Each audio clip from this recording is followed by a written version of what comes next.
નમસ્કાર મિત્રો, જો અમારા વિડીયો ગમતા હોય તો અમારા વિડીયોને લાઈક કરજો, મિત્રો સાથે શેર કરજો અને અમારી ચેનલ સબસ્ક્રાઈબ કરજો. ઉનાળો આવે એટલે સૌથી પહેલાં યાદ આવે તે છે ફળોનો રાજા કેરી. ગરમી વધતાની સાથે તેની ડિમાન્ડ વધી જાય છે. ભારતના લોકો માટે કેરી વગર ઉનાળો કાઢવો મુશ્કેલ છે. પણ આ કેરી વિશે તમે કેટલું જાણો છો? તો ચાલો જાણીએ કેરી વિશે અવનવી માહિતી. કેરી ભારતનું રાષ્ટ્રીય ફળ છે. કેરીને ફળોના રાજા કહેવામાં આવે છે. કેરીની 1500થી વધુ જાતો ભારતમાં થાય છે. એમાં કેસર કેરી અને આફૂસ કેરી સૌથી મોંઘી અને સૌથી વધારે પ્રચલિત છે તથા દેશ વિદેશમાં તેની માંગ રહે છે. સ્વાદમાં પણ કેસર અને આફૂસ કેરી દુનિયામાં નંબર 1 ગણાય છે. સૌરાષ્ટ્રની કેસર કેરી નામ પડવા પાછળ પણ રોચક ઇતિહાસ છે. ઈસવીસન 1931માં જૂનાગઢના નવાબે સૌરાષ્ટ્રની આ કેરી કેસર જેવી લાગતા, કેસર જેવી મીઠી અને કેસરી રંગ કેસર જેવો લાગતા એને કેસર કેરી નામ આપ્યું અને આ નામ પડ્યું 25 મે 1931માં. ત્યારથી 25 મે કેસર કેરીનો જન્મદિવસ જૂનાગઢમાં ઉજવવામાં આવે છે.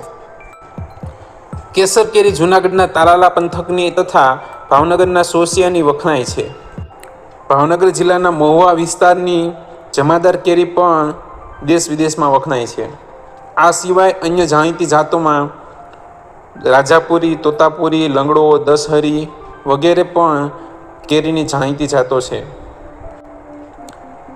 કેરીનું મહત્ત્વ અને ફાયદા. કેરી વિટામિન સીથી ભરપૂર હોય છે જે રોગ પ્રતિકારક શક્તિ વધારે છે.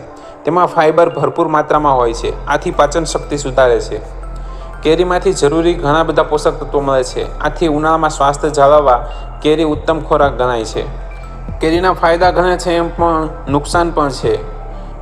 ઘણા લોકો દિવસ દરમિયાન 5-6 કેરી આરામથી ખાઈ લેતા હોય છે, પરંતુ આમ કરવાથી નુકસાન પણ થઈ શકે છે.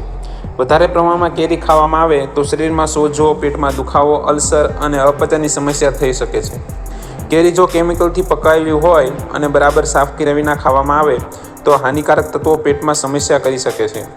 શરીરમાં ઝેરી તત્વોનું પ્રમાણ વધે છે. બ્લડ શુગર વધી શકે છે.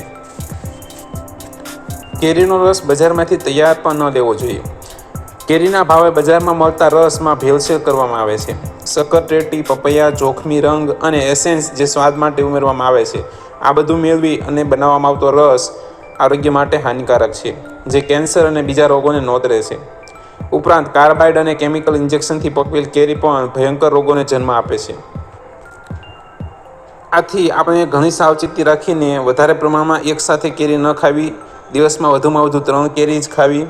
બજારમાંથી કેરી લાવીએ તો ઓછામાં ઓછા 3 કલાક પાણીમાં રાખવી, પલાળી રાખી અને પછી ખાવી જોઈએ અને તૈયાર રસ તો ન જ લેવો જોઈએ. આટલી સાવચેતી રાખીશું તો કેરી જે છે એ અમૃત ફળ તરીકે તમને ઉપયોગી થશે.